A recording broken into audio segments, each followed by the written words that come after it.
Hello, everyone, and welcome to the first episode of AMP, the anime music podcast. I am one of two hosts for this. I'm Shabu. I'm a professional composer, music editor, and music director. Been working for a little over half a decade, 6 or 7 years, and I love it. It's great. I'm very excited to talk about anime music with you all. I'm joined by my illustrious co-host, and oh, you're so kind. You're pretty established yourself. I feel like producing your own album entirely by yourself, it takes a lot of knowledge, a lot of skill. I'm not joking. That's crazy. It's a thank you. I'm Core. I've been a longtime lover of music. I've also studied viola for over a decade now, and I've done some anime analysis content on my own personal channel as well. But I'm happy to be here. It's very exciting to finally be able to talk about all these anime soundtracks. Been looking forward to it. So today we're planning to start off with shonen. It's pretty commonly loved, and I feel like you see those like shonen anime OSTs linked a lot. Like a lot of people have a really strong attachment, a lot of nostalgia for it. So I thought it would be fun to kind of revisit some of them. And for some of these soundtracks the very first time, because I think we both have a bit less strong of a like nostalgia for a lot of these shonen anime. Yeah, absolutely. I wasn't quite like as much in the like Toonami sphere. It wasn't until like a bit later that I got around to a lot of these shows like Hunter x Hunter and Fullmetal Alchemist and such. But a lot of them still hold up pretty well. Yeah, no, I'm definitely in the same boat. I know at least for like, we were thinking about talking about Naruto later, and I've seen stray episodes, but I think that was before I was really obsessed with the music side of things. Yeah. And as a person, I'm actually not that in touch with hearing the music the first time unless it really sticks out to me, and then I'll pay attention to it. But yeah, as a child, I definitely grew up seeing Naruto and like the Rock Lee scene. I remember very vividly seeing when it aired on like Toonami or whatever. But yeah, definitely was not as familiar, and I was not following that whole saga as it came out. Yeah, I think for me, probably the closest is just seeing like the occasional bumper for like One Piece on 4Kids, even though I never actually watched it.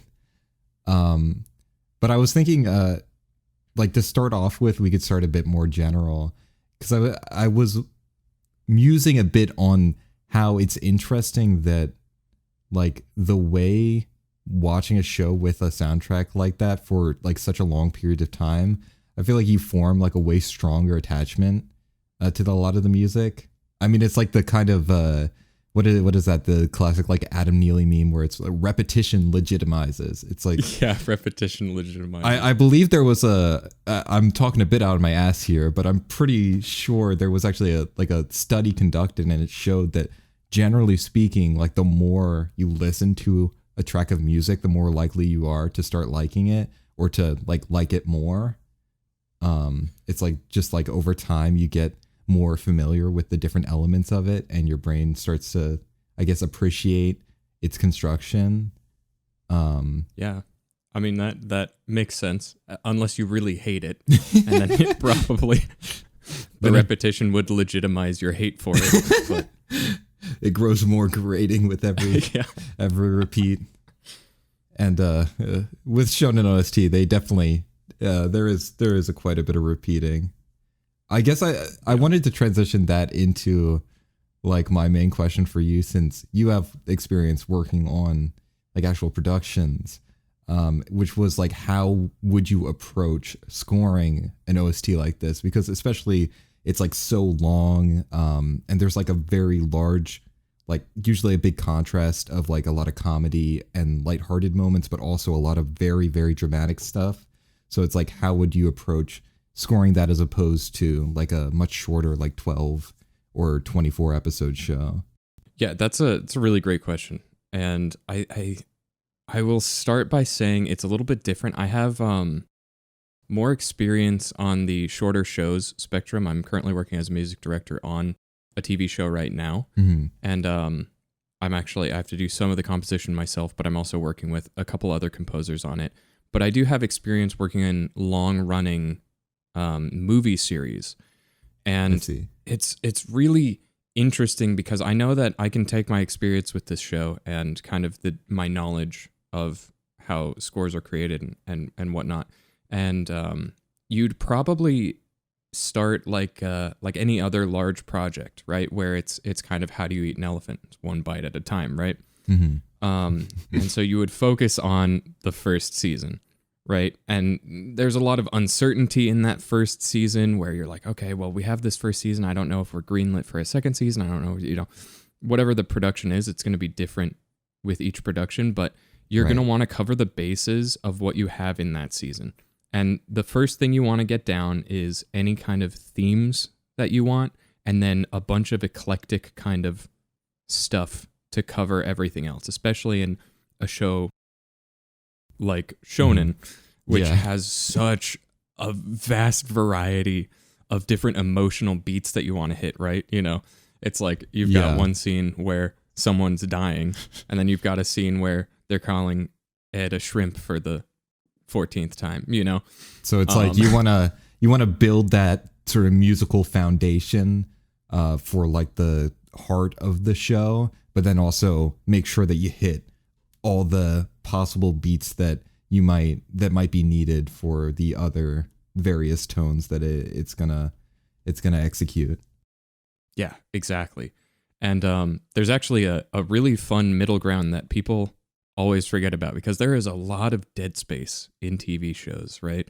And there's a lot of, well, maybe dead space is the wrong word, but there's a lot of like downtime in shows, not as much in like shonen or anime where episodes are 20 to 30 minutes long, right?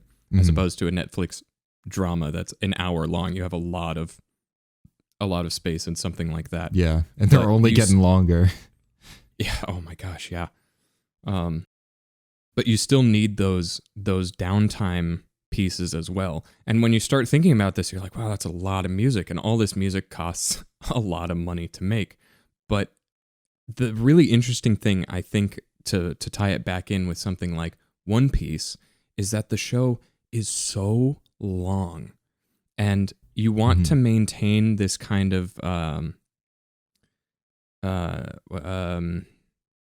sorry, the word is escaping me. You want to maintain kind of this uniformity, right? It wants to make sense, like, because music is part of the world building, right? And what I'm going to get into with, we talk about season 1, just like anything else, this conversation has been building up. Season 1 is like your base, your rock, your foundation, right? And now what's really cool with a long running series is that you get to just like poke. You just get to poke at the viewer's nostalgia factor at all times.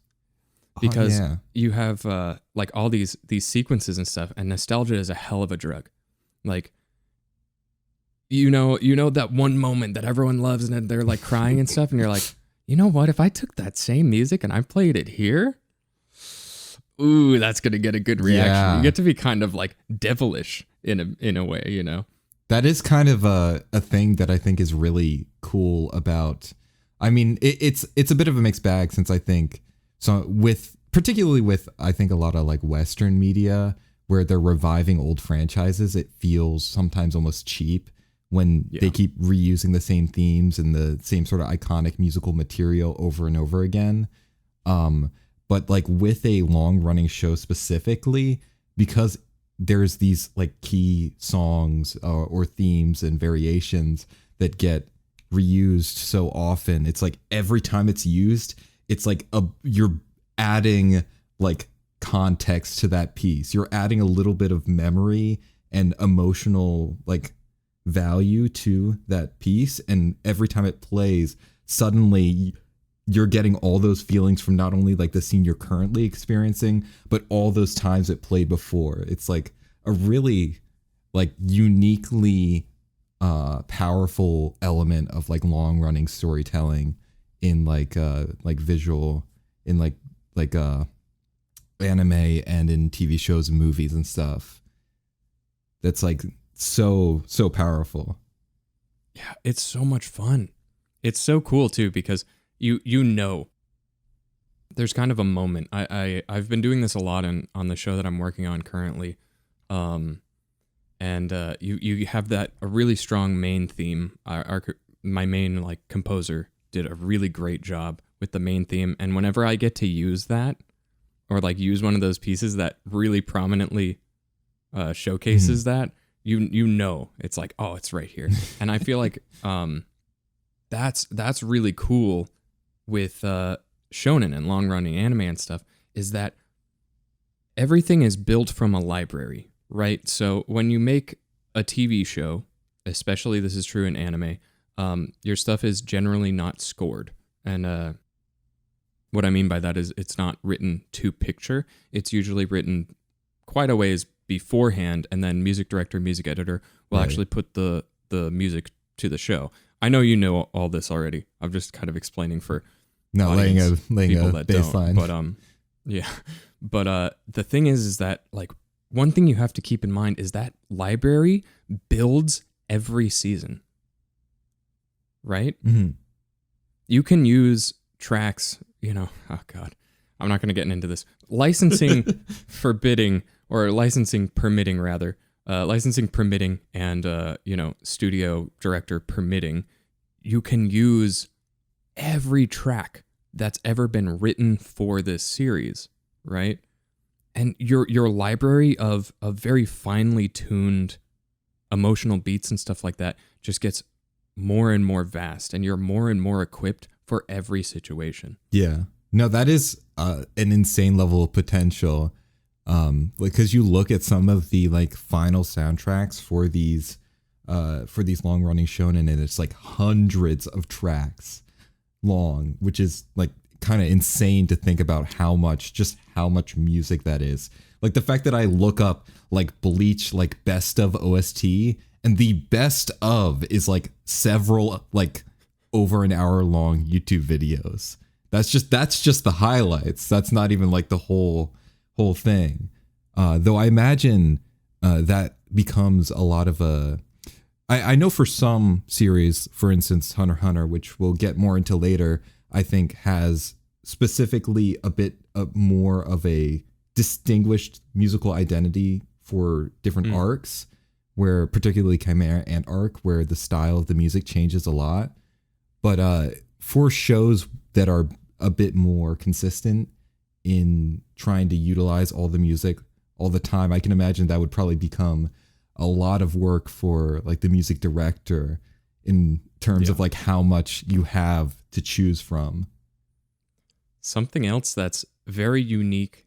I think that this would be unique to basically only this medium. I'm trying to rack my brain over something else that would fit the bill, but One Piece is old enough that the original stuff, you can't really use it anymore because it's so, I hate to say this word because it's gorgeous music. The music is brilliant, but it's kind of antiquated in some of its ways, like without a remastering or remixing or any of the kind of modern polish, it wouldn't fit the show as well, especially amongst the other tracks being used that are more modern and you would hear the difference. Polish. Yeah, it would stick out. I think that is absolutely fascinating. It's kind of a weird thing to say, but like I just can't think of another property that has been going on long enough to have this issue where some of the music has to essentially be, cycled out because of its age. Yeah, no, that's a very interesting situation. I guess it would be interesting to nose around other shows that have run that started around like the late 90s and stuff, especially when there's been like a lot of developments in like recording technology and stuff, and seeing how they tackled that issue. Or even just like patches and synths. I feel like synths are some of the most like easy to pinpoint a dated synth. Like for sure. Synth in the 90s, you're like, oh, Yep, that's a synth in the 90s.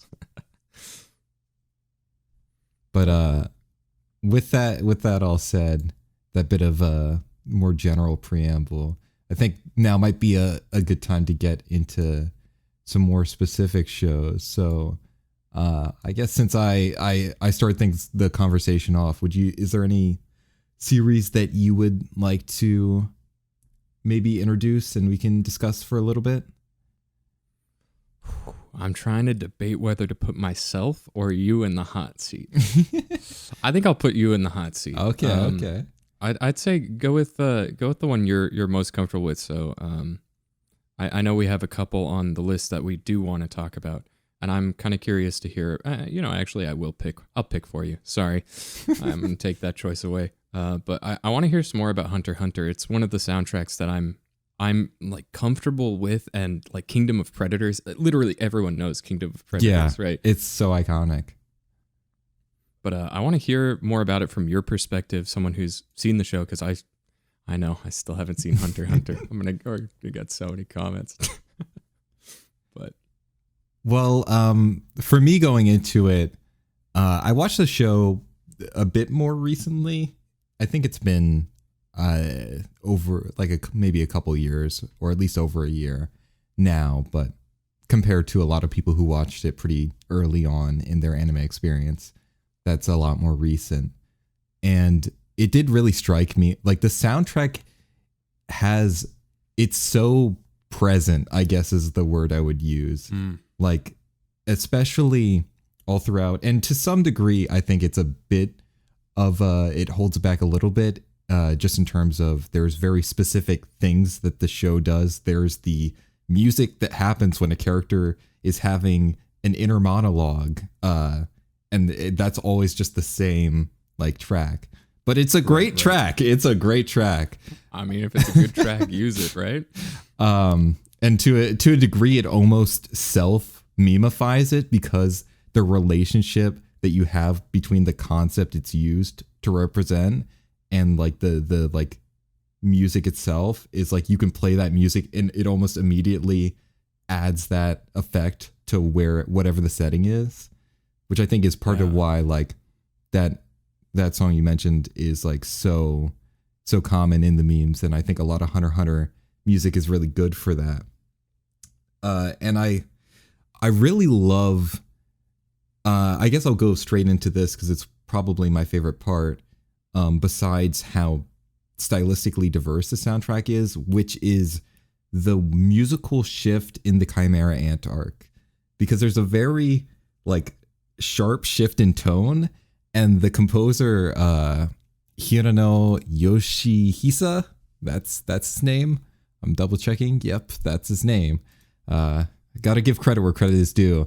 Like, he really stepped up, because it's like almost a whole like second half where the music changes so dramatically in the whole style, because it becomes much darker, and there's a lot of these interesting like tone clusters and like these like sharply contrasting brass, and there's this kind of mini motif throughout the whole thing with this like little synth that just glissandos like this microtonal glissando that is very much embodies that kind of unsettling alien sound, because a lot of the soundtrack is very like just orchestral, traditional, so when it uses those synths, I feel like it has even more of a effect. Yeah, that's actually a very interesting point to bring up, is like in these shows, diversity, when you have something that's very homogenized, and a lot of these shows are pretty homogenized, when you write something that's diverse, it really sticks out and it like leaves an impression, right? Mm-hmm. No, for sure. And I think one other interesting element, I'm sure just blazing through, because there's like all these little like pockets of things that I think are so fascinating about the soundtrack, which is part of why I love it so much, because I feel like I can just listen to it and I'm always like picking out something different that's fascinating about it. But I really like how much it just quotes other classical music. It's not something you see it sometimes, but a lot of the times I feel like they do it very straight. It's like either they're using it in a almost parodical sense where it's like used to like represent like a character of high class or like a setting like that. Or it's just the song, it's the piece itself. But in Hunter x Hunter, there's a lot of moments where they borrow it, but modify it quite a bit. I'm thinking specifically where they borrowed from Holst's Planets and they use that, but it becomes like really fucked up, for lack of a better word. Like they just he like it keeps building and getting more dissonant and insane. So it like borrows that like power and I guess association that comes with the planets. Like it's almost like godly, but then adds that dark tone. Sorry. Yeah. Hunter x Hunter came out in 2011, right? Yes. Yeah. That's so interesting too, because it sounds older, not in a bad way, but like the classical elements that you're talking about are indicative or like are kind of relevant in older stuff, like we see in the earlier stuff in One Piece. But even if you compare it to like FMAB, which I think started in like 2009, that sounds already more modern, where Hunter x Hunter has that really rich kind of like romantic sound to it. Yeah, I wonder if that's like somewhat intentional, because like 2011, even though it's a more recent adaptation, like Hunter x Hunter is a series that's been running like since the late 90s, and had like an adaptation in the 90s as well. So like a lot of people associate it with that time period and that sort of retro, like more traditional like feeling. So like he wanted to sort of replicate that. And I guess it like a lot of the storytelling also, especially in the beginning, has that kind of adventurous, swashbuckling kind of vibe to it that I think was especially present around the 90s. If you look at like a lot of media that was coming out around that time. So it's interesting. I wonder if that was like a intentional choice, or maybe subconscious one. Yeah, I think it depends on the composer's own personal kind of biases, and then also what the director wanted. And I'm leaning towards it being an intentional decision. Honestly, I think that's super cool, because most of that is like a lot of directors really want modern, because they don't want something to sound dated. But I love working with a director who's not afraid to ask for something more old school, or like really laying it thick on those kind of romantic, lush strings and all that stuff. And I wanted to kind of touch on something when there was a small break, which was you brought it up kind of towards the beginning of talking about Hunter x Hunter and the inner monologue. And I wanted to talk about this because I thought about bringing it up when I was talking about like composing for a long running show. But sometimes you just don't have enough of something that fits the bill. Yeah. And like that's the perfect thing, and you have like nothing else. And that's why a lot of these scores, I think, like Made in Abyss has this as well, where I think it's like the third layer or the first layer, I don't remember which one it is played like 12 times throughout 12 episodes. Or maybe it's 13 times throughout 12 episodes, somewhere in there. It's played a large amount, and it's because there's no other piece that perfectly fits that niche, and that emotion is needed a lot, right? And so I feel like that's potentially a similar thing. Or they were going for a stylistic choice and going for that every time there's an inner monologue, like trying to really hammer it home to the viewer. These characters really are thinking right now. They're thinking so hard. Think about all the times they've ever thought before. I guess one sort of last major point that I have to make about the Hunter x Hunter score is how it quotes the opening and ending themes a lot in the music. That's super cool. Which I think is really interesting. Well, it specifically, if I'm remembering right, when it quotes the ending themes, the main times it does that is during Chimera Ant arc. But the opening theme, which is, if you haven't seen Hunter x Hunter, they use the same opening theme for the entire show. It never changes. Well, that's not true. The lyrics change slightly, but the song at its core is the same, like same melody, same vocalist, same instrumentation. And so I thought that kind of plays a bit into what we were talking about earlier with the added emotional like weight through repetition. Is like they not only made the decision to use the same opening instead of changing it throughout this whole like 150 episode show, they also utilize that same melody that is getting that progressive greater sense of weight through being just so utilized, so heavily utilized in the like deeper musical identity in the score itself. God, that is so cool and cruel at the same time. That's such a like that's the nostalgia factor and like poking on that nostalgia, but dialed up to like freaking 25. Like you can never escape it. That's really cool. Well, I guess since you picked for me, I'm gonna pick soundtrack for you. And I think I'm picking right now.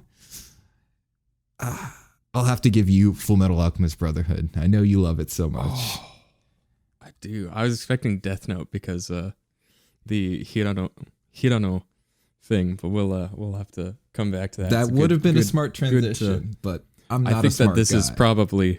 I think this is probably better. Nah, you're a smart guy. But I think this is probably better. Give us a little breathing room from Hirano's Wild Ride. But yeah, FMAB it's killer. It is one of, if not my favorite soundtrack, and its style is so modern and clean. Mm-hmm. And I believe it's the Warsaw Philharmonic Orchestra and the Warsaw Philharmonic Choir that work on a majority of the tracks, and the writing and orchestration is impeccable. And we were talking about having like enough music for different moments and different emotions and stuff, and I think that the FMAB score overall is so well equipped for the different moments that happen in the show, and it doesn't run into the same problems as like One Piece or Naruto, which have this like really long running series where you have to worry about all of this music and all of this material, and it's a pretty concise, I feel, story at like is it 52 episodes? I think it might be like, or is it a bit more? Episodes? I think it's like 60 or 70. Is it 60? Is it 62? It's 64. I'm sorry. 64 it's 64. Episodes. It's 2 episodes. I was 12 episodes off initially. Whatever. 64 episodes. I feel like that's a lot less than 500. So, but I think that the score is split up into 3 discs. Now I'm going to second guess myself on everything. And I would imagine that those relate to the seasons, like when they were released and stuff like that. I wonder if with Fullmetal blah blah blah. I said that I said every word in FMAB simultaneously. I wonder if it might have to do with partially like not only the fact that it's a lot shorter than I guess excluding Death Note, the other like major shonen that we're talking about today, but also the fact that it's an adaptation after the manga already completed. So like they know exactly what they're covering, and they know what the like emotional content of the story is going to be going in. So it's unlike if you're scoring for a shonen that started fairly recently, and so you're like, I have to write all this music, and I don't know what the mangaka might like decide to do. Maybe he suddenly wants them to go into like a video game world out of nowhere, and suddenly like I haven't written any like video game sounding music. It's like you don't know exactly where they're going. Like they might give you some hints, but overall you're running like a lot more blind. Yeah, no, totally. That's honestly huge. Working from material that's already completed or already has, your material there, and you know exactly what beats you're going to hit, like how to build from the beginning, right? If you know how it ends, you know how to build from the beginning. So if you're looking at like the themes, which, oh my God, FMAB's themes are impeccable. I mean, if you even hum the like dun dun dun dun dun dun dun, you know exactly what it is, right? And you can think of different parts where it's played, and I feel like all of that ties into what you said, where it's already written and you know what beats you're going to need to hit throughout the story. And I think that that's maybe why Akira Senju maybe wrote so many kind of theme and variations. I know that that's a really common theme for these shonen because they want the theme, but they don't want to play the same track over and over again. They want to be able to use it in different emotions and different kind of areas. But it's interesting because there's like theme and variations of these tracks, and they'll be like really minute, very finely tuned differences, right?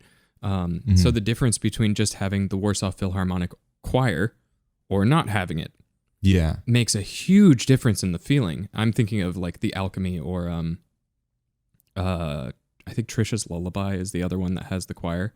But With and Without has such a different emotional gut punch that you can use throughout the score. And I think that like there's some of this credit should maybe go to the director or music director. I'm really not sure who would have been calling the shots on style and stylistic choice. I know FMA and FMAB are fairly different in their scoring, so someone obviously made the decision to be pretty different. But it's got that very I want to say European feeling to it, and it sounds old but not ancient or antiquated, right? And then there's tracks that are a bit more modern, but the thing that I feel like I'm constantly impressed by with this score is how clean it sounds. No, it's crisp as hell. It's just like so well mixed, and like the performances throughout just like super just on the nose, like perfect. Dude, it could come out today and I wouldn't be surprised. I'd be like, oh yeah, that's a freaking great score. It's so good. It's probably my favorite shonen OST, though there's a couple others that they're up there, but FMAB is very near and dear to my heart. I think that the writing is just so good. Do you want to say something? Sorry. I guess I can just add on to that. Like, I think it's really beautifully written, and it has like that element of like, it's almost, I guess, very operatic in the way it's written. Cause I was listening to I've never seen the original Fullmetal Alchemist, but it is scored by Michiro Oshima, who is one of my favorite composers. But I was listening to a little bit of the music, and the original is scored much more, almost like it's very more militant. Like there's a lot of like writing that reminds me of like marching band and stuff like that. Whereas this one's much more sweeping, and it feels very like grand. There's a lot of these really beautiful melodic lines that run throughout. And it's so dramatic. Yeah, it really has that huge sense of drama, which works really well for the narrative. It's interesting too, because we've talked about this a little bit, but the in-between pieces. FMAB always has some slight little bit of dread. there's a couple happier, more upbeat pieces, but a lot of the chill downtime pieces have that slight feeling of like off, or slightly like something is creeping beneath the surface, which not to spoil anything, but if you know the ending of the manga, it would be a lot easier to write and know that you should maybe be writing about something being a little bit under the surface. Indeed. No, for sure. But it's just, I think that the writing always astounds me. The orchestration in particular is so clean. Like, the way that each instrument is handled has its own place sonically, and then the main lines are written in such a way that nothing else gets in their way. The main lines are boom, smack dab, like center focus. Everything else supports it. And then when that instrument drops down and it gets passed off to another instrument or whatever have you, that instrument is then the main voice and everything's supporting it. It never gets muddy. It's so clean. Like, the writing is just so clean. I know I've said that probably 18 times by now, but it's just like, I can't stress enough how interesting the writing is from a neatness perspective. Even something like, I'm Envy Revealed. I don't think saying that is a spoiler. Envy Revealed, which is kind of purposefully messy, is so neatly packed. Everything is like impeccably written to not butt heads with itself, even though it's supposed to purposefully sound kind of frantic, right? That, or the tributes to WC 1 and 2, which are kind of more sound massy, even those are written in such a way that everything has a purpose, right? Everything has its place. There's nothing like muddy, and nothing is overbearing, right? None of the sonic spaces, like none of the frequency ranges are getting overloaded. And I think it's just like the writing really just eternally needs to be commended for being so well written. Well, I think it's a really good sign of like great performance and, strong mixing and directing, like music directing, is like when you're listening to a piece and you can, if you like close your eyes and listen, you can like pick out every single instrument. Like all of them are like placed so well that it's like you can identify all the different sort of musical lines that are happening. Yeah. I really think that Senju just like knocked it out of the park. It's some of the best I've heard in terms of like cohesiveness with the material as well. Yeah, I have nothing but great things to say about it. He's actually been I was looking a bit, Senju Akira, he's been composing for like quite a while. Like his first credit that I can see is on the Mama wa Shogakuse, what is that, Nyonense, which is from 1992. So he's had a pretty extensive career. It's interesting too because sorry, go ahead. No, go ahead. Oh, I it's interesting too because I feel like with a lot of those older composers, you'll see a lot of kind of, you can see it in their writing a lot of the time is what I'll say.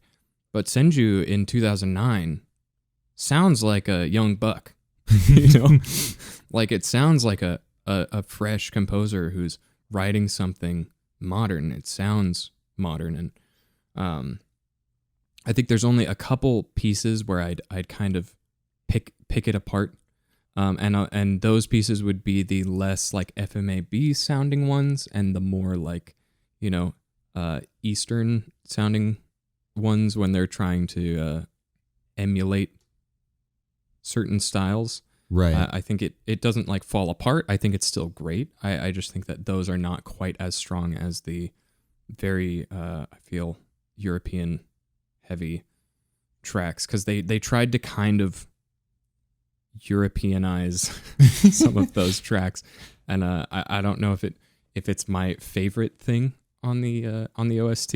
Right. But yeah, I think that it all works very, very well. And I think that in terms of matching to video, or like audio matching to video, all the Alchemy tracks are really amazing. The theme we talked about earlier, and then my favorite is Envy Revealed. Like, I love that track to death. I think that it's so sick. Like, it's so simple, but Right. it's like perfectly simple, and for what it is, it's really great. Yeah. But I think that's I would say that's I think a beautiful element in a lot of these like great shonen OSTs, is that like beautiful simplicity. Like when they have these super strong melodic lines and they're just like, yeah, we know what we have. We know we have something that's gold. So we're just gonna let you have it and not overcomplicate things too much. Yeah.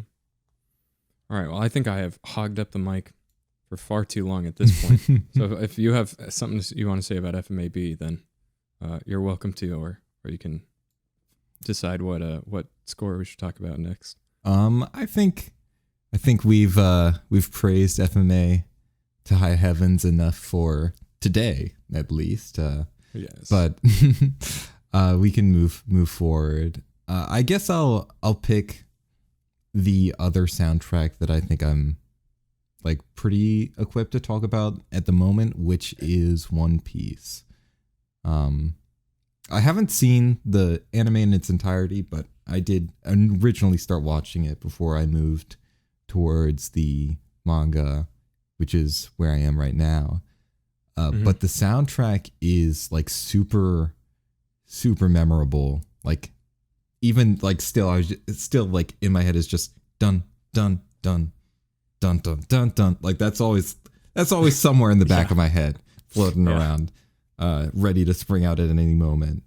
And I was listening to it, and I thought one thing I would note for One Piece, I have a decent amount of notes here, but like the first thing that jumped into my mind when I was re-listening to some tracks is how good One Piece is for comedic music. It's so good. Because One Piece is at its heart, like a lot of the time, a comedy. Like it's very much focused on that comedic element, and it can be difficult to write music for comedy. At least it can be really hard. I haven't attempted it so much as I have I can listened tell you right to now, a lot of soundtracks. It can be very difficult. It's deceivingly difficult. Yeah. Mm-hmm.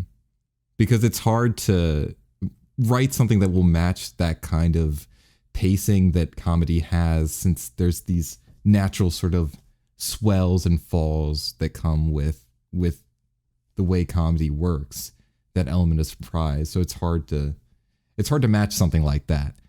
And a lot of the time I see for comedy, it's either something that just kind of stays out of the way, or you're scoring it very directly where it's the Mickey Mousing, where the instruments essentially act as secondary sound effects. Like they're following very directly the pacing of the actions and the dialogue and everything, which is pretty effective a lot of the time, because like I said, comedy is like it's all about the timing. And so if you have the music like is able to directly follow, then you're set. But like you were saying, a lot of anime music is generally composed ahead of time, so you're not going to have the potential to write directly to the scene itself. You might have a general idea of what's going on, if it's something more specific is needed, I would imagine, but you have to be able to write more generally. And I love the way he writes this. It almost has the sound of some of that Mickey Mousing, in the way that the different instruments like swell and interact with each other. But there's always this very clear sense of continuity. It doesn't feel random, but it still has that sense of like good-natured fun to it. And there's a lot of like, it's like, I think that's part of it, is like the way it's orchestrated is like incredibly fun and very like the woodwinds and strings have all these really fun and like charming melodies. And it's like, it's almost like I was thinking of when I was listening to it, it was reminding me of Peter and the Wolf, because oh yeah, every little instrument gets its turn.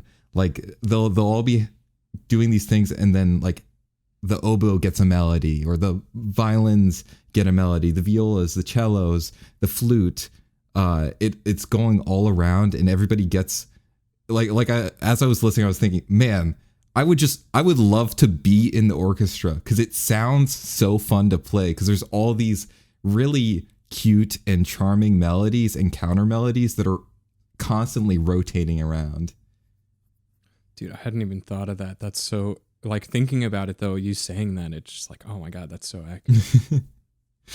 I almost think the way that it's done, it almost feels like the orchestra is like a simulation of the characters. I haven't listened enough to say whether or not, I haven't listened and compared it with like the anime enough to know if they try and use specific instruments for characters, since that is something that some shows do to great effect. Mm-hmm. But it has that kind of sense because of the way that all the instruments get their melodies and feel very like they're part of one whole, but they feel very distinct from each other in a way that's clearly identifiable. And it kind of gives that sense of, a crew. And there was one track I was listening to called Rubber versus Beam, where it's like, it literally has these like two different musical characters that are very different from each other playing simultaneously, which like gives that sense of like the different attitudes of the characters that are fighting. Oh, that's so fun. It's like the whole soundtrack is just, it gives that fun. That's the best word for it. It just is really, really fun to listen to. I feel like it really captures the feeling of the manga. Like it feels like that playful, childlike vision of a pirate's life. Exactly. Right. Because that's what I thought of was I remember in the earlier bits of One Piece, it's very romantic and got these really fun, lush strings and really full orchestra movements and stuff. And yeah, dude. I resonate heavy with what you're saying. Mm-hmm. I can't wait for us to start clickbaiting. What instrument is this shonen character? Sorry, that's all I could. I had to get that out of my system. Continue. No, I'm honestly, if there's like some explicit cases of that being done in anime OSTs, I'd love to know, because that would be really interesting. Because I can't think of too many. Or really any off the very top of my head. Yeah, I don't know explicitly. I've maybe seen something and I'm forgetting it. There's like ones that are not so explicit. Or you could make an argument for sure. Like I know that Death Note has a little bit of that with Light and L, and their themes kind of representing them. But we'll hold my horses. We'll get there. But yeah, I'm sure that I've heard it somewhere. If it comes to me, I'll bring it up at a really awkward time while we're talking. But, I guess I do want to mention one interesting thing. We were doing a little bit of detective work before this recording, because it's a bit difficult to know, as someone that hasn't watched any of the recent material, what the like general soundtrack and musical like identity is like, because it's a lot of these soundtracks is not the easiest to find of just a straight catalog of all the music, in order of like when it was released and everything in good quality, and knowing like maybe there's some sections that change the musical tone a little bit in similar ways to like I was talking about with Chimera Ant arc, because I know there's some arcs in One Piece that are like pretty distinctly different in like what cultures they're trying to represent. But we were listening. One thing that you noticed, Shabu, was that a lot of the material in Wano, it seems like, is using more like synth and like string patches, instrument patches, which I thought was interesting because, as far as I can tell, pretty much all the music up to that point was recorded with like live orchestra and instruments, and we were kind of hypothesizing that it might have had to do with COVID, since it would be kind of strange to suddenly change at like the height of its popularity into this style, especially with a show that has so much budget. Like, I don't know why you would willingly decide to go to instrument patches, but I guess you could make an argument that if it was live recorded, someone messed up in mixing and mastering. That's all I'm gonna say. Because the brass in particular, and then some of the string runs, which you pointed out, is like the brass is very tinny, and it's just not very pleasant, and it sounds kind of unrealistic with the attack on it, and the attack and release is not quite there. And I know that this is an issue in a lot of scores in Japan in particular. They often get live orchestras. And I think that's why a lot of them don't upgrade their patches to kind of the more modern patches that we see a lot in the West, because there's a lot of stuff in the West that's just used as patches. But so it's I guess that's an interesting little dilemma there, because I would say that, I mean, one of the reasons I really love anime soundtracks is because they seem way more open to getting like live musicians compared to a lot of Western soundtracks, where it's like, if I hear like I'm watching Steven Universe and I hear like an actual violin, I'm like surprised, like I didn't expect that. Whereas in anime, I'm like, I'm absolutely losing it. But in anime, I'm almost like I'm a bit spoiled. I'm used to it. I know, yeah. It's like you listen to Dragon Maid, and most of it you're just like, oh man, and then they play that one track that has the brass patch. You're like, oh my god, why?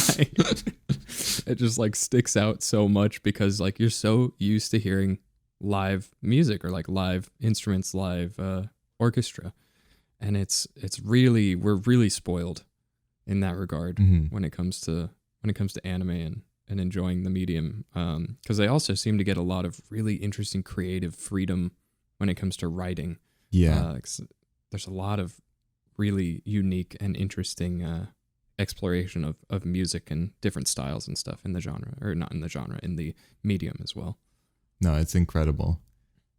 But I guess unless there's anything else you want to add on about the One Piece soundtrack, that's like most of the stuff I wanted to get to. No, I think you crushed it. It's I would recommend listeners to go to One Piece and listen to the oldest tracks, and then listen to the most modern tracks that you can, and not to compare them, not to be like, oh, this one's better, this one's whatever, but just to like listen to how things change and they grow and they, develop over time, because it's really interesting to see how far we've come, and there's not a lot of examples of like such pure examples of how far music, mixing, mastering, all of these art forms have come. Then, well, maybe not the Wano arc, maybe the arc before that, just because instrument patches, they're hit or miss. That's all I'm gonna say. We're gonna keep it light, but it's really fascinating to hear. You can tell that they're a bit thinner in like the mixing and mastering back in the day, and to see how these themes, these ideas, the composition, because you never stop learning either. And so the composers who've been doing this for so long, they've learned. Old dogs in music always learn new tricks. So yeah, I would definitely recommend listeners to just go ahead and listen to some of the oldest One Piece stuff and some of the newer pre-Wano stuff. Or maybe, by the time you're seeing this, the movie will be out and you can listen to that OST. But breaking news: Anime Music Podcast tells viewers to listen to anime music. It's like wild. People are gonna lose it, Core. Well, I guess. Is there anything specific that you want to get into next? Moving away from One Piece. Well, there's Death Note, which I'm pretty comfortable with, or we could talk about something that both of us are relatively uncomfortable with. So let's do that. We've both gotten some comfort ones. I'll bounce back to Death Note, get a little bit further from Hirono before we talk about him again. But I think I think it's unfortunately time since we talked about One Piece. I feel like another big one we should talk about is Naruto. Believe it. Believe it. You better believe that we're gonna talk about Naruto's soundtrack right now. Right now. Now. Yeah. I think we're both of the agreement, and this is just a general overview. I'm sure you've got some great notes on this as well, but like, I feel I went into re-listening to some of the Naruto stuff for preparation for this podcast with kind of high hopes. Mm-hmm. My familiarity with the Naruto soundtrack mainly started with a lo-fi remix that I didn't know was Naruto until like 3 years after the first time I heard it. Yeah. Anyway, I think the original like base Naruto. I am not a person who likes to speak negatively a lot. It wasn't my favorite thing outside of the comedy. I think the comedy was handled really well. But when we get to Shippuden, I think Shippuden has some really great tracks. Yeah. Well, I think, I don't want to like pin blame or anything because there's so many reasons for why a soundtrack sounds the way it does. But I will note that they're in Shippuden specifically, there's a composer on it, which is, where is he? Takanashi Yasuharu, who is, he's worked on a lot of soundtracks that I really, really love. And so I was thinking maybe his addition might have affected things a bit. And also the fact that like Shippuden, there's a big change in tone. Like the original Naruto series, and this is also going from my vague experience, I've read some of the manga, watched a tiny amount of the anime, but in terms of what I understand of how the story is, Shippuden gets a lot more dramatic.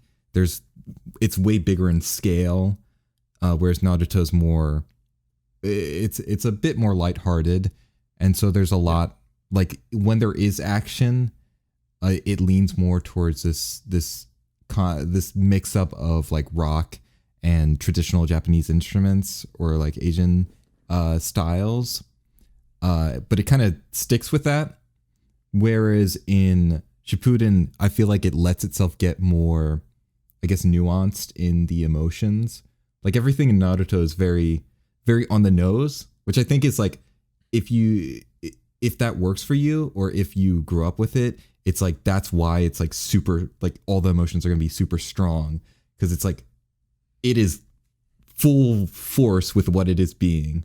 Like everything about it is coming at you at max speed. Yeah. Whereas in Shippuden, there's like a bit more, I guess, like stuff going on in like the textures, and it lets itself get a bit more somber, and just a bit more variety, I guess, is the key word there. Yeah. The music kind of matured along with the characters, right? I know. I definitely know enough about Naruto to say that is true. Indeed. I'm pretty sure Shippuden is like, I don't know if there's a time skip. I think they're older. They at least are older just because it's later in the series. Boom. They look Checkmate. older to me. They look older. They feel like they would be older.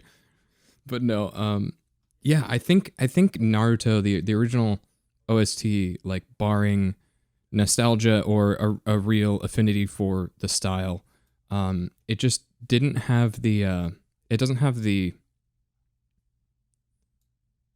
kind of liberty or not liberty, but the fortune of being able to age as gracefully as some other like some other scores and stuff. Other scores that use live orchestra, you'll be able to hear mixing and mastering and recording differences, right? But with Naruto, they use kind of a lot of synthetic elements, which I think date a lot of the tracks pretty heavily. I think that the shakuhachi, which is the Japanese flute, and the shamisen, which is the kind of picked instrument, the picked Japanese instrument that are used in a lot of these kind of mixed tracks, are good. I think they hold up, and some of the more somber pieces in Naruto are pretty good. I think they're a bit meandery a lot of the time. I think that they kind of don't have a solid sticking point, but for people that it really works with, I feel like it's going to work really, really well with. And for people with the nostalgia, as we've said, like, nostalgia is one hell of a drug, right? I feel like it's really going to work for those people. I think that me coming back to it, it's kind of like going back and playing someone's favorite retro video game, right? Where there are some of these retro video games that really hold up, and some of them you can really feel the age. And Yeah. I feel like the electric guitar in particular in the original Naruto soundtrack, it's got some years on it. that's all I'm gonna say. It's let's okay, Grandpa, like, it's time to go to bed. That's not to say it's bad or poorly composed. It's not necessarily my cup of tea. Again, I think it's a bit.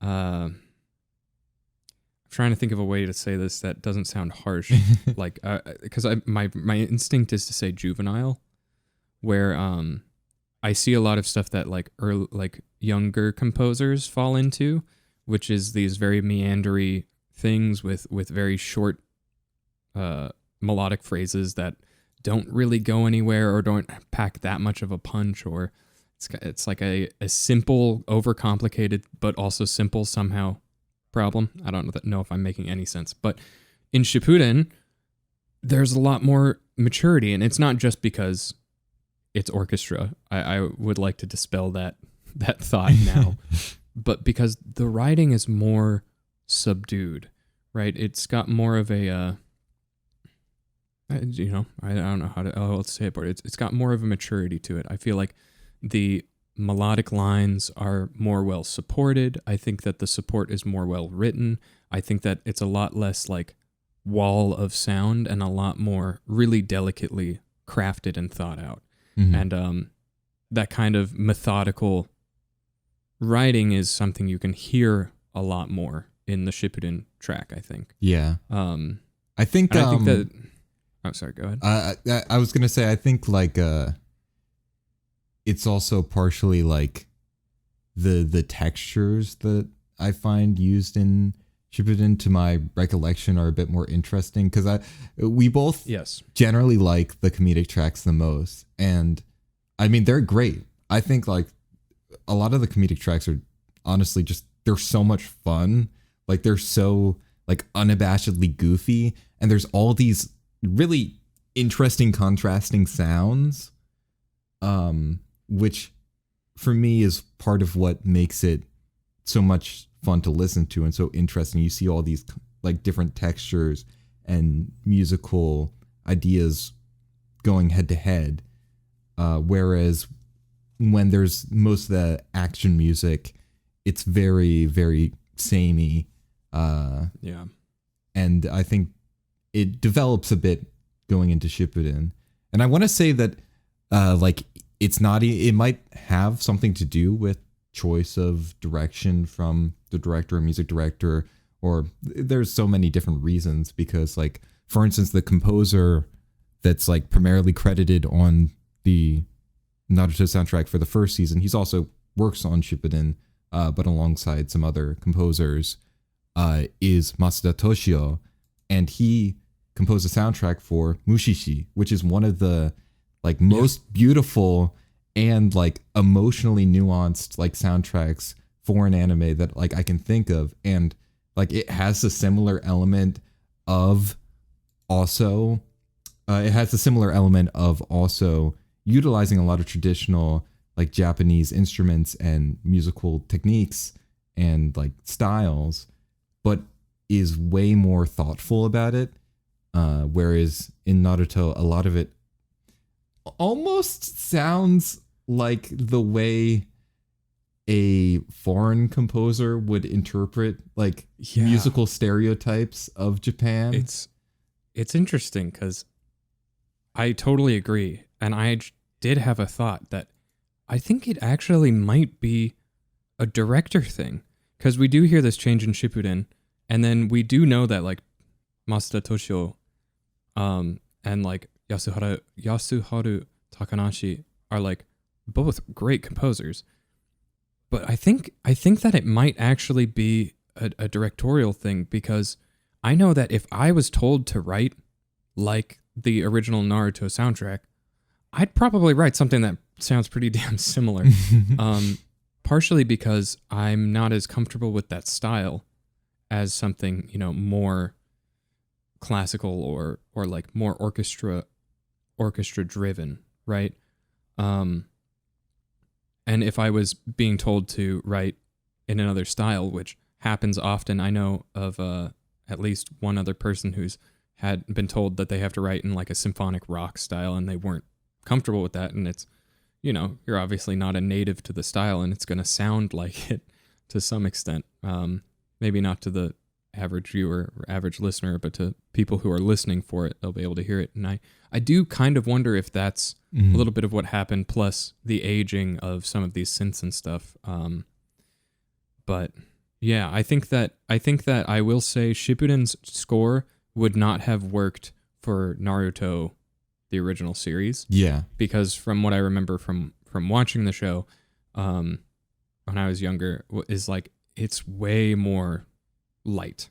Yeah. It's a lot more like has a lot of those funny haha moments where Naruto's doing the sexy jutsu or whatever, And I think that some of these more mature and kind of dire Shippuden tracks maybe would have a harder time finding their way of fitting in the Naruto track, or at least in the way that they decided. I think that's like the big like massive like before you leave a comment qualifier is that I think it's a fair assumption to make that a lot of these tracks work a lot better in the context of watching it itself.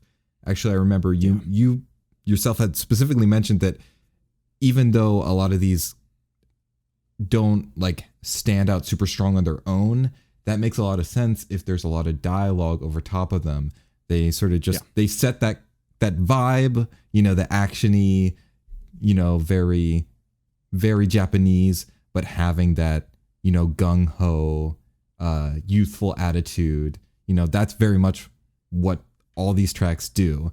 And so if you just want to set that tone and then let there be space for all the characters to interact on top of it without the soundtrack clashing too much, then, it's definitely going to be doing its job. Yeah, that's such a great point too, because with this genre, like shonen in particular, they talk they talk a lot. Like they be talking all the time when the music's playing.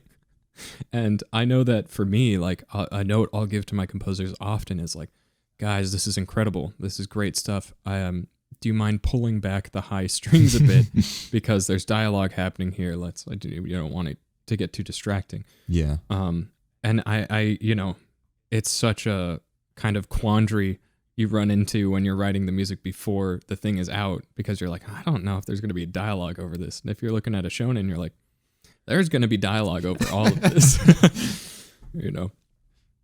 So it's interesting. There's a lot of factors, and a lot of the stuff that we're saying applies to listening to stuff in a vacuum. And the truth is that none of this is in a vacuum. It's all got a lot of different kind of circumstances surrounding it. And so, you know, we understand that. We're not just ripping on stuff for the sake of ripping on it. But I think that I'm pretty much set on Naruto if you are. Yeah, I am as well. I think it might be time to talk about some Death Note. You think so? All right. All right. Fine. All right. So you remember Hirono from Hunter x Hunter, right? I'm only going to bring this up because I'm going to talk about Hideki Taniguchi's work on the score more than Hirono's. But Hirono is credited with a lot of like composition on Death Note. I think for most of the like orchestral choir stuff. And it's really funny because I was listening to the Hunter x Hunter OST, which I haven't watched the show. I've watched a couple episodes maybe. And I was listening to it and I was talking with Cora. I was like, dude, there's this one horn rip that is exactly the same as Death Note's. And then it was like, oh, well, yeah, that makes sense because Hirono does Hunter x Hunter and Death Note. I was like, oh, wait, this is exactly the same as this Hunter x Hunter track. And it's just a really funny moment. Yeah. And you can really hear the Hirono in it. And I actually am not opposed to that. I think that some people might find it to be kind of like boring or lazy or something, but like, guys, you try writing 3 hours of music in like 2 weeks and see how original you can be every time. And I think it sounds incredible. And I think that Death Note sounds wildly, wildly different from Hunter x Hunter. And it's just some of these like harmonic or melodic little like comfort spaces. Because each composer has their like comfort zones. Mine is C minor. I will write almost everything in C minor or E flat major, and then I'll transpose it later because I'm lazy. I'm working on a deadline. Sometimes I like D flat, but not gonna get into all that. That's when you're getting crazy. Oh wow!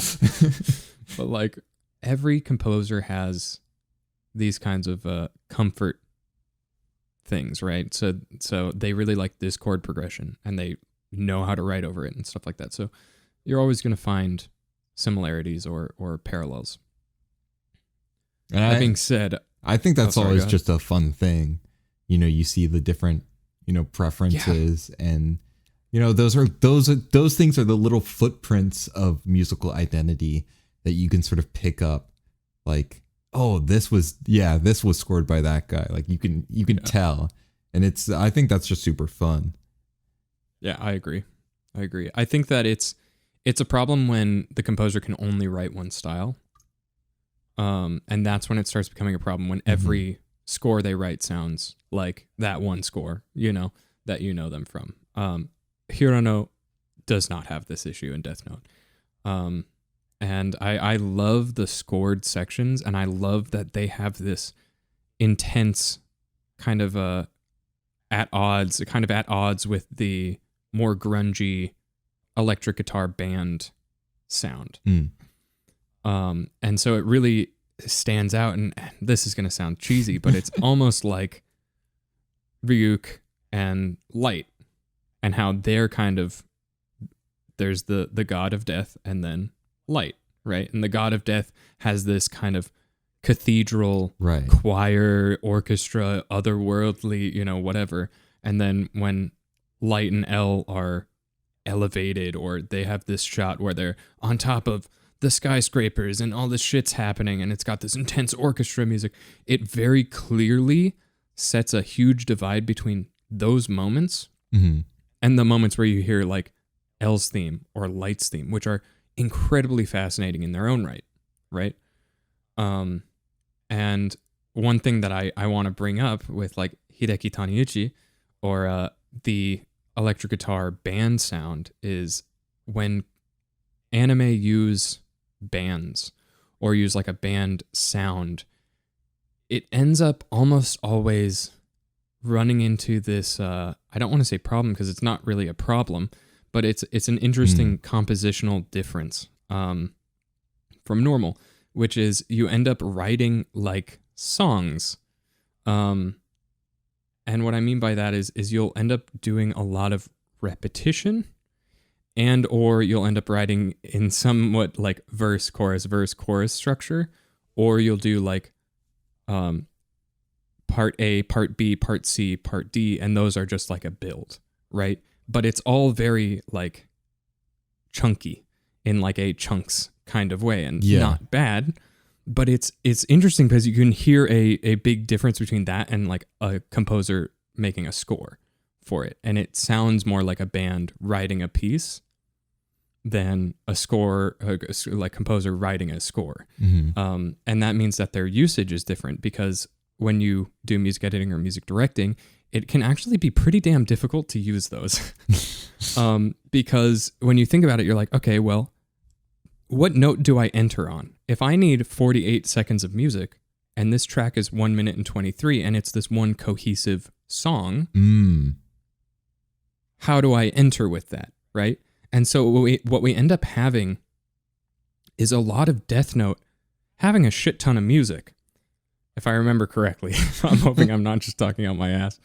But it's like there's always a mood.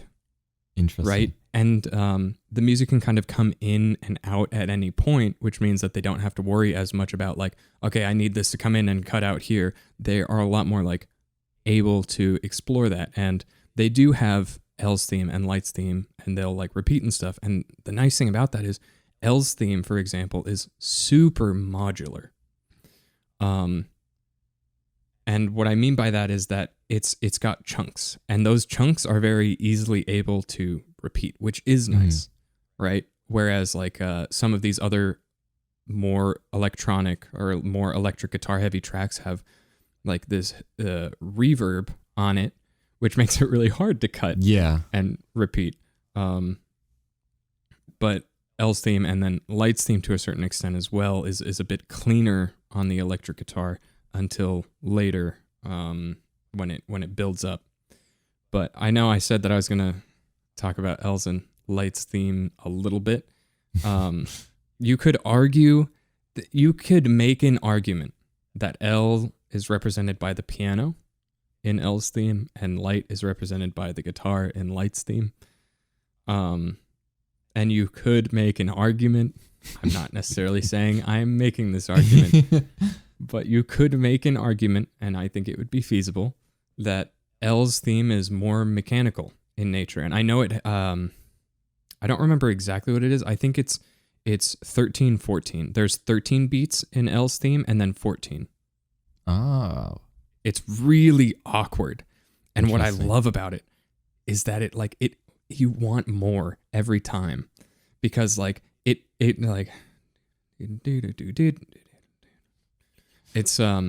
ends on like beat 13 and starts over, and you're like, no, one more note. And then, but that one more note acts as a transition to go back into the 13 beat version. And it's got this complete forward momentum, and it keeps you totally on your toes the whole time. It literally never gets old. Yeah. And I think that is so cool and so well written and thought out, and it matches L's character perfectly because, always keeps you on your toes, but it's so methodical, right? Right. Like it's this very straight, it's like 1, 2, 3, 4, 5, 6, 7, 8, 9, 10, 11, 12, 13, 1, 2, 3, 4, 5, 6, 7, 8, 9, 10, 11, 12, 13, 14, 1, 2, 3, 4. It's like, and you're like, oh my God. I think for me, like I've heard a couple tracks here and there, but I haven't seen the show. So listening through the OST, it was like my first time listening to a lot of the tracks. Now I am familiar with this composer's style because I've seen Kaiji, and a lot of his work on Kaiji it doesn't sound the same, but a lot of the way that he, goes about utilizing this like band style is pretty similar, and a lot of those similar elements of repetition. And I was listening, I was like, I feel like I totally understand this mystery vibe of like unfolding and unraveling and the constant like second guessing because of the way that the soundtrack sounds. Like musically, it really effectively communicates that kind of vibe that it seems like the show is going for. And it was almost making me think of, it's not there are elements of like really interesting rhythmic stuff, but I wouldn't say it's like to the same degree of like intensity. But it was making me think of like some math rock because of the use of like repetition and how like tight rhythmically the band is. Like everybody's super like in the pocket like the whole time. It's so good. Like it's very, very, very strictly to the click. Like they're not like just noodling around or super like out of sync or anything like that. And it keeps it keeps that constant sense of momentum. Like you can never have a moment to relax. You always got to be on your toes. It's super cool. Yeah, no, exactly. You nailed it right on the head. And I'm curious if you picked up on this. Do you remember hearing any happy music in the Death Note OST? I can't say that I can remember that. Yeah. It's because the OST is just like an overwhelming sense of dread, like all the time. I love it. I actually like hadn't thought about that very much until preparing for this podcast. And I've spent a lot of time thinking about the Death Note OST. I've made a video on like Lights and L's themes and how they, you could make an argument that they're connected. I don't think it's a good argument. It's kind of a shit post, but it's funny. But like you can tell that they have something, because if you transpose them to the same key and you play them at the same time, they work. So there's like something in there. Anyway, that's a little bit of a sidebar. But if you watch the show and you like kind of mentally map out using the OST, like that's the feeling of the show all the time. And that's a very specific decision, right? And it almost makes it tiring to watch Death Note because of how overwhelmingly that emotion, right, everything is. And the show itself is kind of animated in a similar way. It's kind of gray and drab and like it's very dark. It uses a lot of dark colors.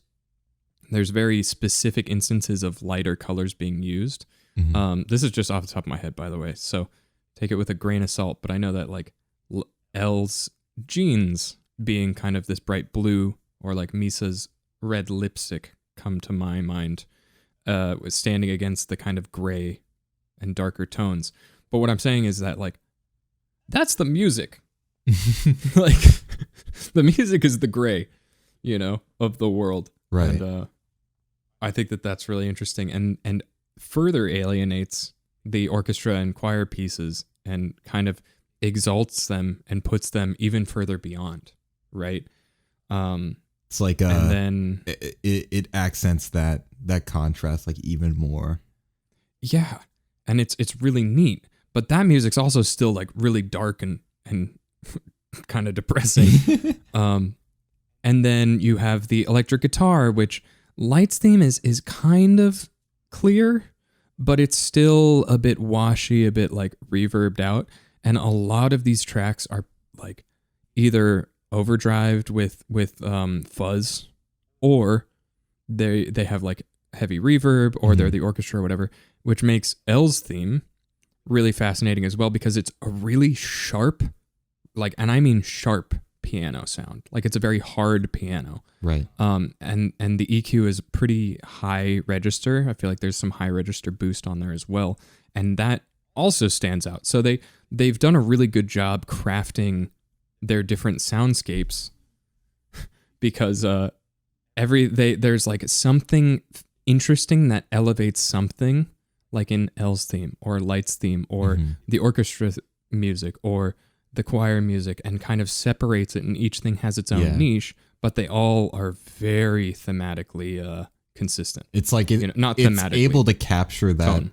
Like consistency in the tone, like that same general sense of moodiness throughout the whole soundtrack, but does so like without resorting to just utilizing the exact same elements over and over again. There's all these like different contrasting like bits and pieces that all in their own way capture that same like vibe. Yeah, exactly. And it continues through other tracks and character themes. I'm not going to talk about those because now that I know you haven't seen the show, I'm not going to talk about that. But there's some other character themes that play into those things and will use someone else's instrument to kind of mirror their own story. And people who have watched it and are watching this and have somehow reached this far into the podcast, you know what I'm talking about. But yeah, it's a really, really great score. I would definitely recommend it in terms of like the show as well. It's good. I'm sure you've heard that a billion times, but indeed. I'll get around to do it one day. I promise. I promise. That's me and Hunter x Hunter. It's okay. I literally everyone. Oh, what? But yeah, I guess. I think. Is there anything else you wanted to add? Oh, I was actually about to say. I think there's always more, but I think that's good enough for a good chat on Death Note. If we want to get into another one, or if we want to wrap up, I don't know. It's up to you. Well, I think since we did have like a list going in, I do want to briefly touch on. I feel like it would kind of be a disservice to not acknowledge one of the other really big boys, especially now that it's actually coming back, and that's Bleach. Yeah. Now, admittedly, I'll say I have probably the least amount of experience with this. I haven't seen the show, and I think I was probably like, I'm vaguely aware or around a lot of these other series. Like I've seen them through like other people's videos talking about them, or just occasional clips or things being shared. And I'd say Bleach, I probably have the lowest amount of that kind of experience with it. So it was kind of interesting going into a lot of the music very, very blind, because it is really, really fascinating. It's all over the place. Yeah, I'm in the exact same boat, by the way. Like literally the exact same boat. Yeah.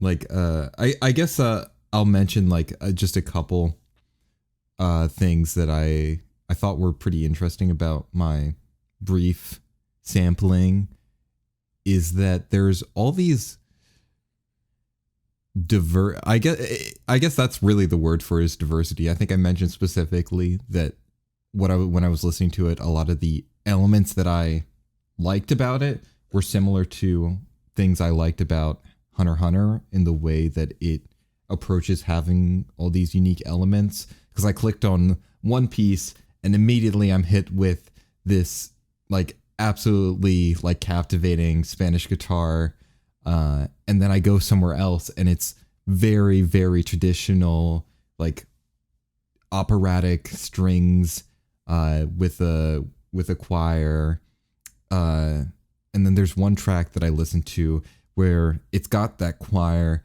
but there's like this reverb and panning effect. So it's and that reverbed panned like melody that is in the vocals is sort of passed around throughout the entire like orchestra, and it's like so it has this traditional sensation, but then there's this very, very digital, artificial, I guess artificial is not the word I would want to use, but very different from a normal live recorded music element added on top that distinguishes it. Yeah, that like panning delayed voice is super cool, contrasting the orchestra, and then exactly as you said, the vocal line getting passed between these different instrument sections. It's super cool. But I think I guess I would say to some degree there's some tracks that aren't quite as captivating. I think that might have to do with just how much music there is. I didn't do the math, but it really feels like Bleach was one of the top listers in terms of number of tracks. There's just a metric, like there's just a fuck ton of music in it. There's so much. And I don't really want to talk too much more about it, but I thought it would be good to just touch on it really quick, because I think it deserves some credit, especially from what I did sample of it, how much it distinguishes itself from these other ones we've talked about here. It definitely has its own identity. And also, I guess, before I forget, I almost forgot to say it, the composer of the Bleach OST is Shiro Sagisu, who's the same composer as the Evangelion OST, and I would have never guessed that in a million years. It sounds so different from his work on Evangelion, which is super interesting in its own right. Yeah, I agree. I think that we had heard some of the action tracks sounded kind of homogenous. It's maybe how I would say it. But then like all of the stuff that was kind of experimental or kind of out of the stylistic zone or like doing random shit. Like there was one that's a blues track and then one that's kind of has this spaghetti western style to it. And it's like, bro, this kind of goes hard. What the heck? Like, like I know I was listening to it at first. I'm like, okay, this sounds pretty standard. The sonic profile is like kind of, I don't want to say boring is the wrong word, where it's kind of a bland sonic profile on some of these like more action tracks. And then I got to, like the third or fourth track and I was like, oh, wait, this actually has some really interesting stuff going on. And then I feel like I found like 5 tracks after that were all very interesting. Yeah. And I feel like for all of those kind of, because of how much music there is, there's a lot of stuff that needs to be a bit more cookie cutter or more a little bit more usable. Yeah, let's say more easy to slot into like any circumstance. From like a practical. That's the word I'm looking for. From a more practical perspective, you have to have a couple practical pieces because you can't be writing spaghetti western blues for every track, and you got to have some safe bets. No, I want spaghetti western blues to be every track on the soundtrack, and I won't stand for anything different. Can I get some spaghetti western techno blues with a vocal panning left and right? That'll be my McDonald's order. Yeah. I had a number 4 with spaghetti western. But yeah, so I know that we just wanted to briefly touch on that, but Bleach is really interesting. I could see it being used to great effect in a shonen show with a lot of different action scenes and stuff. And some of those action tracks don't need to, rewrite the script. They don't need to do something drastically new or whatever. They just need to fit what's on screen. Exactly. So I think that's all right too. That goes for a lot of the stuff we talked about. I know we're kind of going much nicer on Bleach because neither of us have seen it, and like benefited that of the doubt and stuff. But that goes for stuff that we talked about a little bit more critically earlier too, where it's not everything has to rewrite the script, and sometimes the practical pieces are just as valuable, and are just as necessary, sometimes even more so. Than the pieces that really stick out to you and leave an impact. Yeah, especially since like even for the shows that we've talked about here that we have like seen, we're revisiting them through listening to the soundtrack. So that's still, at the end of the day, this is music that's written to accompany the show. So just re-listening to the music itself is not going to be, quite the same experience as watching it in context. So, you got to take things with a grain of salt to that extent. Some of these tracks kind of go, though. Exactly, man. I guess I will say this was a great time. I really enjoyed talking about all these scores today. And I want to say to anybody that's listening, if you have like a specific subject, maybe a field, like in this sense we talked about shonen, there's other, maybe it's a studio or a director's work, or a composer, or a specific niche of anime, or maybe even it's a specific show that you think is really interesting and you want to hear us talk about, just let us know in the comments. I'd love to know what you think is interesting, or if you have any personal insights to add about some of the shows that we talked about here today and their soundtracks. Yeah, please do. Or if you have any questions or anything, I know I'll be in the comments a bit. I'm definitely down to talk about stuff. I very clearly like talking about this stuff. So, yeah, thank you for listening this far. If you did get here, we want to do this pretty often. I believe that we're looking at twice a month right now, and yeah, we're down to cover just about anything. At least I am, and I just likewise like talking about stuff. Yeah, it's been a swell old time. Thank you so much for listening, and hope to have you here for the next one. Bye bye.